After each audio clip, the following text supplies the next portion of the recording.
Hi, this is Sanjeev Kumar.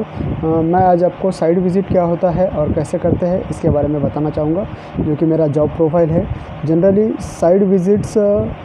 उस person ने करना होता है जिसकी साइट विज़िट में एक स्पेसिफ़िक एक्सपर्टीज़ है, जो खुद को प्रिपेयर करके साइट विज़िट के लिए जा सकता है, जो साइट पे जाने के बाद चीज़ों को समझ सकता है कि हमें साइट विज़िट करना है तो हमें किस चीज़ों को ऑब्ज़र्व करना है, किस चीज़ों के रिकॉर्ड मेंटेन करना है। ये सब चीज़ों की जिसको एक्सपर्टीज़ है, उस पर्सन ने अगर से साइट विज़िट के लिए जाता है तो ये हमारे लिए ज़्यादा फ़ायदेमंद होता है। जनरली जो साइट विज़िट के लिए जाएगा उसकी अपनी खुद की एक तरह की एक्सपर्टीज़ होनी चाहिए, जो खुद से समझ सके साइट विज़िट पे जाने के बाद। उसके अलावा अगर से इन केस ऐसी कंडीशन बनती है कि हमारे ऑफिस से कोई एक्सपर्ट पर्सन ना जा सके तो अदर पर्सन भी जा सकते हैं, क्योंकि हर किसी को जाने का मौका मिलना चाहिए और वो जाने के बाद ही सीख पाएगा। तो अदर पर्सन भी जा सकते हैं, बट उन्हें हेड ऑफिस में जो एक्सपर्ट पर्सन बैठे हैं उनसे कोऑर्डिनेट करना है, उनसे समझना है कि हमें साइट पे जाने के बाद क्या देखना है, क्या करना है, कैसे बात करना है और किन चीज़ों के इंफॉर्मेशन हमें कलेक्ट करना है। क्योंकि साइट विज़िट में जनरली ये होता है कि आप साइट पे गए तो आपको कम से कम समय में ज़्यादा से ज़्यादा जानकारी इकट्ठा करना होता है। तो इस तरह की प्रिपरेशन हमारी होनी चाहिए साइट विज़िट के लिए। जनरली साइट विज़िट एक तो सेल्स विज़िट के बाद जनरेट होता है, या तो फिर इंक्वायरी हम अगर से भेजते हैं, या फिर जैसे हम किसी प्रोडक्ट के बारे में बताते हैं और उसके बाद अगर से कोई इंक्वायरी जनरेट होती है तो उस इंक्वायरी के रिगार्डिंग में साइट विज़िट सजेस्ट किया जाता है। जनरली हमें साइट विज़िट जाने से पहले अगर से समझो रेलवे की साइड है तो रेलवे के ऑफिसर्स के कॉन्टैक्ट नंबर, नाम, कॉन्टैक्ट नंबर, डिटेल्स में ऑफिसर जो है वो कहाँ से आ रहा है, कहाँ जा रहा है, साइट विज़िट कहाँ पर है, कितनी दूरी पे है, मोड ऑफ़ ट्रांसपोर्टेशन क्या होगा, हम कितने बजे जाएंगे, कब पहुँचेंगे, ये सारी चीज़ें मोटा मोटी बात करके हमें समझ लेना चाहिए, ताकि फिर हम अपना माइंडसेट बना सकें कि हमें साइट पे जाना है और क्या क्या करना है, इसकी प्रिपरेशन हम कर सकें। अब अगर से हम साइट पे जाते हैं तो वहाँ पे हमें एक तो प्रोजेक्ट क्या है वो समझना चाहिए, प्रोजेक्ट की रिक्वायरमेंट जो है उस हिसाब से हमें पेन पॉइंट समझना चाहिए, पेन पॉइंट्स के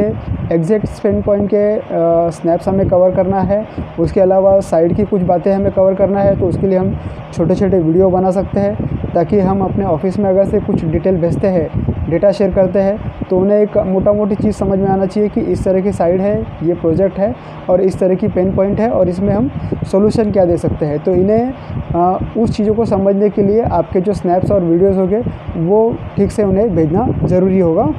तो उस तरह के ही स्नैप्स और वीडियोज़ हमें कैप्चर करना है और ऑफिस को शेयर करना है। और ऑफिस में फिर सेम टाइम आपको कोऑर्डिनेशन भी करना है। कोऑर्डिनेशन करने के बाद अगर से उन्हें कुछ इफ़ एंड बट्स टाइप की कुछ क्वेरी आती है कि ये चीज़ें हमें नहीं समझ में आ रही है, तो वो चीज़ों को फिर से हम कैप्चर करना है, या वो डिटेल उन्हें फिर से हम पूरी तरह से दे सके, उनकी रिक्वायरमेंट समझ सके। इसके लिए साइट छोड़ने से पहले एक बार ऑफिस में कांटेक्ट करना ज़रूरी होता है। उनसे अगर से क्लियरेंस मिल गया कि हाँ हमें सारी चीज़ें समझ में आ गई है, आप साइट से निकल जाइए, तो हम साइट से जा सकते हैं। ना कि हम बिना कुछ बताए साइट से अगर से निकल गए तो उसमें कुछ ना कुछ एक ऐसी बातें रह जाती है कि फिर हमें फिर से शायद साइट पे जाना पड़ सकता है। तो बेटर उस तरह के सिचुएशन अवॉइड करने के लिए साइट छोड़ने से पहले एक बार ऑफिस में बताना ज़रूरी होता है, तो वो करना ज़रूरी है। उसके अलावा हम साइट पे जाने के बाद साइट से जो इंफॉर्मेशन कलेक्ट करते हैं उसके लिए हमारे ऑफिस ने अलग से चेकलिस्ट बनाए हैं। उस चेकलिस्ट में हमें जो इंफॉर्मेशन मांगा गया है वो सारे इंफॉर्मेशन हमें चेकलिस्ट के थ्रू फिलअप करना है, शेयर करना है, ताकि फिर उसमें जैसे समझो कि कॉन्ट्रैक्टर्स की डिटेल्स हमें चाहिए, साइट मेन सिटी से कितने दूर है, वहाँ पे नॉर्मल हार्डवेयर और शॉप्स की दुकानें हैं या नहीं, जैसे हमें छोटी मोटी कोई चीज़ें परचेस करना है तो वो उन सब चीज़ों की अवेलेबिलिटी है या नहीं, मोड ऑफ़ ट्रांसपोर्टेशन उन्हें समझना है। और उसके अलावा फिर वहाँ पे लॉजिंग की और एकोमोडेशन की, फूडिंग की व्यवस्था होती है नहीं होती है, ये सब चीज़ों को लेके कैलकुलेशन करना होता है जनरली किसी भी प्रोजेक्ट को लेके। तो ये सब चीज़ों की एक चेकलिस्ट हमारे पास बनाई है, तो वो चेकलिस्ट के हिसाब से ही हमें सारी डिटेल कलेक्ट करना चाहिए, ताकि फिर प्रोजेक्ट में नेक्स्ट पर्सन भी अगर से कोई जाता है तो उसे उस साइट को लेके दिक्कत ना हो। तो इन चीज़ों का जो चेकलिस्ट है उसे फिलअप करना ज़रूरी होता है। उसके अलावा अगर से ऑफिस से कोई इंफॉर्मेशन की डिमांड आती है तो वो इंफॉर्मेशन भी हमारे पास होनी चाहिए। इसके लिए फिर साइट छोड़ने से पहले एक बार कांटेक्ट करना ज़रूरी होता है। उसके अलावा जब हम सारी डिटेल्स शेयर करते हैं और फिर उसके आधार पर जब कोई किसी तरह का ऑफ़र बनता है तो उस ऑफ़र की कॉपी हमें कंसर्न ऑफिसेस में सबमिट करना होता है। उसी आधार पर वो वर्क ऑर्डर भी निकाल सकते हैं, या फिर बड़ा वर्क है तो उसके लिए उन्हें टेंडर प्रोसेस करना होता है। अब टेंडर प्रोसेस करना है तो उन्हें सपोर्टिंग डॉक्यूमेंट्स की ज़रूरत होती है। तो वो सपोर्टिंग डॉक्यूमेंट्स क्या होंगे ये ऑफिसर से समझ के हमें हेड ऑफिस में इन्फॉर्म करना होता है, ताकि उस तरह के सपोर्टिंग डॉक्यूमेंट्स वो हमें अवेलेबल कर सके, जिसके प्रिंट हमें लेके कंसर्न ऑफिसर को देना है, जो टेंडर प्रोसेस कर सके और हमारे काम ईजी कर सके। तो ये साइट विज़िट के अलावा ये सब बातें भी आती है, जो साइट पे जा रहा है पर्सन उसने ये चीज़ें करनी होती है, ताकि फिर उस वर्क का एक स्पेसिफिक लेवल तक वो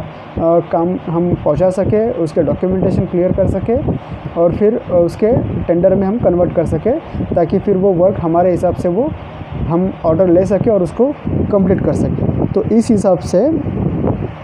ऑफिसर्स से जब हम मिलते भी हैं और साइट पे जाते हैं तो साइट प्रोजेक्ट मैनेजर कौन है, किसके अंडर में साइट होना है, किस तरह का वर्क उसमें होना है, कितने लोग उसमें इन्वॉल्व है, ये सब चीज़ों की भी जानकारी, उनके कॉन्टैक्ट नंबर अगर से हम ले लेते हैं तो फ्यूचर में अगर से साइट की और किसी तरह की डिटेल्स हमें अगर से ज़रूरत है तो वो चीज़ें हम उन्हीं से फ़ोन करके भी पता कर सकते हैं, ताकि फिर उसमें अलग अलग बार हमें जाने की ज़रूरत ना पड़े। तो इस हिसाब से साइट विज़िट पर्सन जो भी जाएगा साइट विज़िट के लिए, उसकी खुद की एक एक्सपर्टीज़ होनी चाहिए, उसकी माइंडसेट होनी चाहिए, उसका खुद का एक प्रिपरेशन होना चाहिए। उसके अलावा सारे डिटेल्स कम से कम समय में ज़्यादा से ज़्यादा डिटेल्स उसने कलेक्ट करना है, इस तरह का माइंडसेट बना के उसने साइट पे जाना है और सारी डिटेल कैप्चर करके रिक्वायरमेंट के हिसाब से ऑफिस में वो डिटेल सबमिट करने हैं। बस आपके आज के लिए इतना ही। नेक्स्ट टाइम हम देखेंगे कि टेंडर्स कैसे प्रोसेस होता है और उसके पीछे वर्कआउट कैसे होता है। थैंक्स।